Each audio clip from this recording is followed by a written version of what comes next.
अस्सलामुअलैकुम, मैं हूँ फराह फैजान अली। आप देख और सुन रहे हैं पाक न्यूज़ एचडी चैनल। अपने चैनल को लाइक, शेयर और सब्सक्राइब करें। सक्खर के मारूफ ज्वेलर सराफा बाजार एसोसिएशन के जनरल सेक्रेटरी पाकिस्तान तहरीक इंसाफ इमरान खान के सच्चे सिपाही, जिन्होंने जिला सक्खर में सीट हासिल की, एम जाकिर बंदहानी पाक न्यूज़ के सही नजम से खुसूसी बातचीत करते हुए आइए सुनते और देखते हैं कि न्यू गोट के मसाइल क्यों हल नहीं हो रहे। के मारूफ बिजनेसमैन, आल पाकिस्तान सराफा एंड ज्वेलर्स के ज्वाइंट सेक्रेटरी, आल सिंध सराफा एंड ज्वेलर्स एसोसिएशन के ज्वाइंट सेक्रेटरी, सक्खर सराफा बाजार एसोसिएशन के जनरल सेक्रेटरी और तहरीक इंसाफ के वलवला अंगेज रहनुमा चेयरमैन UC9 मक्की शाह नवाब गोट, वो सही था या उसके पीछे कुछ ऐसे महरिकात थे जिसकी वजह से इमरान खान को मुश्किल का सामना करना पड़ा, तहरीक इंसाफ को मुश्किल का सामना करना पड़ा, और आपने यहाँ से जो सीट निकाली है उस पर आप क्या कहना चाहेंगे? बात यह है कि जो 9 मई का वाक़या हुआ उसके क्या मुहर्रिकात हैं वो सबके सामने आहिस्ता आहिस्ता आया होते जा रहे हैं कि किस तरीके से जो है वो 9 मई का वाक़या क्रिएट करवाया गया और उसके मुहर्रिकात क्या थे, किस तरह लाकर इस मुल्क की बदकिस्मती कह रहे हैं कि इसको PDM गवर्नमेंट को मुसल्लत किया गया और ये PDM गवर्नमेंट ने आके इस मुल्क की मईशत का क्या हल किया, ये आप तमाम ताजिर बिरादरी के करता धरता रहनुमाओं से पूछेंगे तो आपको बता देंगे कि मुल्क की मईशत का इस वक्त क्या हाल है। मुल्क की मईशत का इतना भट्टा बैठ चुका है कि यहाँ पर कोई इन्वेस्ट करने के लिए तैयार नहीं है। इन्वेस्टर जो मकामी था वो भी दूसरे मुल्क से अपना सरमाया मुंतकिल करने में लगा हुआ है। ये तो इन्होंने हाल किया है इस मुल्क का, और मज़ीद हाल ये हुआ है कि मौजूदा 8 मई के इलेक्शन में, जो 8 फरवरी के इलेक्शन में जो कि PTI की कामयाबी का सूरज था, उस सूरज को 9 फरवरी को जो है गुरूब करने की दोबारा कोशिश की गई और फिर इसी PDM टोले को मुसल्लत कर दिया गया। इस मुल्क के साथ बड़ा एक अजीब तमाशा है। इस तमाशे का बिल्कुल खात्मा होना चाहिए। खुदारा इसके जो करता रहता है वो सोचें कि ये मुल्क है तो हम लोग हैं, खुदा न खास्ता जब मुल्क चुनाव हुआ तो फिर हम लोग किसके ऊपर हुक्मरानी करेंगे, हम किससे जो है वो अपने मामला रखेंगे। ये मुल्क खुदादार अल्लाह ताला इसको सलामत करके ये मुल्क रहेगा तो हम अपनी सारी सियासी, हम अपनी जो भी मामला हैं पॉलिटिकली हम करते रहेंगे। इसलिए मेरी तमाम करता दर्शकों की गुजारिश है कि जो इस मुल्क को लीड कर रहा है इस वक्त, उसको फ़ौरन रिलीव करके वो हुकूमत उसके हवाले की जाए। उसके ऊपर आवाम का ट्रस्ट है, उसके ऊपर जो है ओवरसीज़ जो है इत्माद करते हैं, ओवरसीज़ मुल्क को मजबूत करना चाहते हैं। ओवरसीज़ हमारी मुल्क की वो रीढ़ की हड्डी है जो वो चाहते हैं कि हम इस मुल्क को अपने पैरों पर खड़ा करना चाहें। अच्छा, क्या माशी मामला कुछ बेहतरी ले आएगी और महंगाई में कमी आ जाएगी? देखिए, बात यह है इन्होंने कशकोल जो IMF का है वो छोड़ना नहीं है। आप किस तरीके से कह सकते हैं कि माशी बेहतरी ला सकते हैं? माशी बेहतरी लाने के लिए आपको इन्वेस्टर को राग़िब करना पड़ता है, आपको टैक्सों में रिलीफ देना पड़ता है, आपको ओवरसीज़ को राज़ी करना पड़ता है, आपका एतमाद इंटरनेशनल कायम हो। आपके ऊपर तो कोई एतमाद करने के लिए तैयार नहीं है, तो आप किस तरीके से इस मुल्क में माशी बुरान ख़त्म कर सकते हैं? मैं तो नहीं समझता कि इस तरीके से महंगाई में भी कमी नहीं आएगी। फिर महंगाई का मज़ीद अजाब आएगा। आप गैस देख लें, आप बिजली देख लें। ये जो वादा करके आए थे कि सिंध के अंदर 200 यूनिट फ्री करेंगे, पंजाब में 300 यूनिट बिजली के, अब वो बिजली के यूनिट फ्री तो क्या, उन्होंने मज़ीद महंगाई का अजाब कर दिया। ये बिजली का यूनिट भी 100 रुपये तक ले जाना चाहते हैं। तो क्या इन्होंने जो वादा किया है आवाम से वो पूरा करना चाहिए? बिजली के यूनिट फ्री करना चाहिए। बिल्कुल आवाम को जो इन्होंने जिसने भी वोट दिए हैं उनको इनके गिरबान तक हाथ डालना चाहिए कि भाई आपने जो वादे किए थे वो कहाँ हैं हमारे वादे? आपने तो मज़ीद हमारे ऊपर महंगाई का बम गिरा दिया है। तो खुदारा इस चीज़ को देखें, आवाम भी देखें। पीपल्स पार्टी का जो किरदार है उसको आप किस तरह देख रहे हैं? देखिए, पीपल्स पार्टी का किरदार बुश तक PDM का किरदार है। हो सकता है कि अभी वो नहीं, वो उस पर शामिल नहीं है। सिर्फ आसिफ जरदारी साहब सदर बने और अहम अहदों पर वो लोग बैठ गए, तो लेकिन वो सामने नहीं है, तो उसको आप क्या देख रहे हैं? बात ये बड़ी मज़ा की खेल बात है कि आप मज़े भी ले लें और फिर कहें कि हमें जो है कुछ खाया भी नहीं है, तो ये तो कोई करने में कुछ समझ नहीं। ये देखें, एक आम शऊर आदमी जो है ना वो भी सोचता है कि आखिर जिन्होंने जिसको वोट दिए या जिससे वोट लिए वो किस तरीके से इसका हिस्सा नहीं है इस गवर्नमेंट का।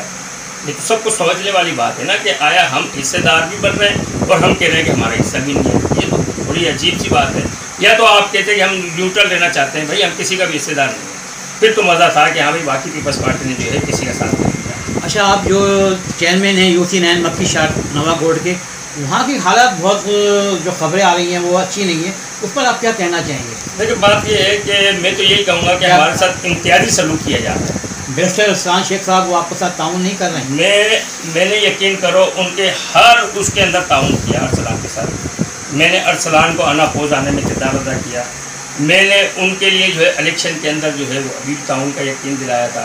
फिर भी हमारे मामला जू के तू हैं, बड़े अफसोस की बात होती है, हमें बड़ा अफसोस के साथ देना पड़ता है। तो वहाँ की आवाम किस तरह अपना वो अवाम को यकीन कर सब्र का पैमाना किसी वक्त भी लबरेज हो सकता है। खुदा न खास्ता अगर ऐसा कोई मामला हुआ तो ये मेरे हाथ से गेम निकल जाए। इसलिए मसाइल क्या हैं? मसाइल सबसे बड़े बुनियादी मसाइल हैं।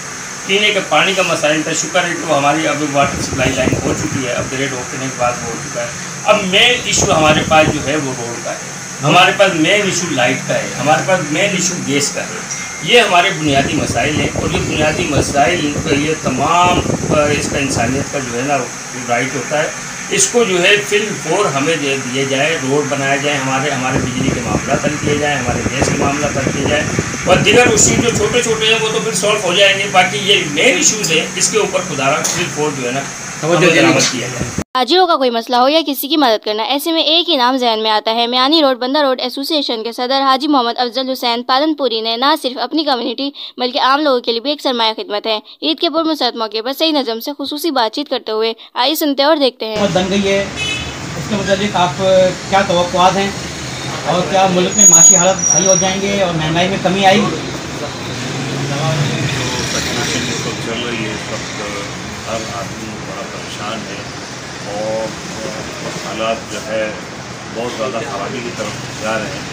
लेकिन उम्मीद की एक किरण ये है कि अल्लाह रब्बुल इज़्ज़त ने जो चुना है दोबारा ये आए हुकूमत में, तो नेक ख्वाहिशात के साथ हम यही कह सकते हैं कि इंशाअल्लाह अल्लाह की दया से उम्मीद है कि उन्होंने जो हलफ उठाया है और जो इरादा और उम्मीद के साथ इस नए जोश और वलवले के साथ आए हैं, तो कोई पेश कदम ऐसा हो जिसके अंदर ये हुकूमत जो है महंगाई, बिजली के बिल, गैस के मसले, अगर ये इसको सीरियस तरीके से नहीं लेंगे और अपने खराजात को कंट्रोल नहीं करेंगे, तो हमारी जो गवर्नमेंट आती है वो भूल जाती है। आवाम के ताजरों के मसले हल करने के लिए बड़े बुलंद दावे तो करती है और फिर ये कहती है कि टैक्स नाफिज कर देती है और अपने खराजात पे कंट्रोल करती नहीं है। आप ये देखें कि जितने भी हमारे मिनिस्टर साहबान हैं, इनके खराजात हैं, सब अपनी अपनी जिम्मेदारी का हक अदा करें और हमारी जो दुनिया जो हमारी हुकूमतें बनती हैं वो इस तरफ तवज्जो देती ही नहीं है कि हमारे खराजात कहाँ हैं और हम जिस मुल्क में रह रहे हैं हम वो सर्वाइव कर सकेंगे या नहीं कर सकेंगे, उसके ऊपर भी तो कम अज़ कम सद्दे बाप होना चाहिए। क्या मियां शहबाज शरीफ से उम्मीद है कि महंगाई कम हो जाएगी? मियां शहबाज शरीफ साहब से तो हम यही कहेंगे कि भाई आपके पास 1.5 साल का एक्सपीरियंस रहा है और 1.5 साल के अंदर आपने ये कहा था कि भाई हम दोबारा आएंगे, अल्लाह ने आपको दोबारा मौका दे भी दिया है और आप उस हुकूमत को लेकर चलेंगे। लेकिन इस तरीके से जैसे मामला चल रहे हैं और संदर बांट मामला चलते रहे पहले, उस किस्म का मामला चलेगा तो फिर काम नहीं चलेगा। तो जो है इसके लिए जो पॉलिसी बनाई जाती है उस पॉलिसी को सबसे पहले वो फॉलो किया जाता है, खर्चों को कंट्रोल करें, खुदारा अपनी पाकिस्तान को दिया है उसकी कदर करें और इस मामला को जो जरूरी है ठीक है, बिजली और पेट्रोल की वो चीज़ें हैं उस पर यानी कि कमी की जा सकती है, लेकिन उसके ऊपर क्या है कि हमारी तवज्जो इसके ऊपर नहीं है, खराजात को कंट्रोल करने के लिए नहीं है, लेकिन इसके ऊपर खुसूसी तवज्जो दी है बहुत ज़बरदस्त होगा। अच्छा, पाकिस्तान में सख्तर में लॉ एंड ऑर्डर का जो मसला है इसका क्या कहेंगे? अब इससे कहा तो वकील, नासाफी, बिजनेसमैन कोई भी महफूज नहीं है। तो इसके हवाले से तो इतने अरसे से कहा जा रहा है कि भाई यानी कि जो है काम कर रही हैं और अभी जो नए SSP साहब आए हैं साहब सख्तर के हैं और उन्होंने बड़ा अच्छा इक़दाम किया, आते ही फ़ौरन और जो है काम करके दिखाया है। लेकिन मज़ीद इसके ऊपर जो है यानी कि जो है इसके ऊपर यानी ये काम किया जाए, क्योंकि जो है ना हर जगह हर गली हर जगह ये मामला चल रहे हैं। अल्लाह पाक हिफाजत कर पाए, इसमें जब तक ये मामला असल में उसी की बुनियाद ही यही है कि अखराजात जो गवर्नमेंट कम नहीं करेगी, आवाम को यानी कि जो नौकरी नहीं मिलेगी, उनको हक नहीं मिलेगा, तो ये मामला सारे के सारे निकल के आ रहे हैं। इसकी मेन वजह यही है।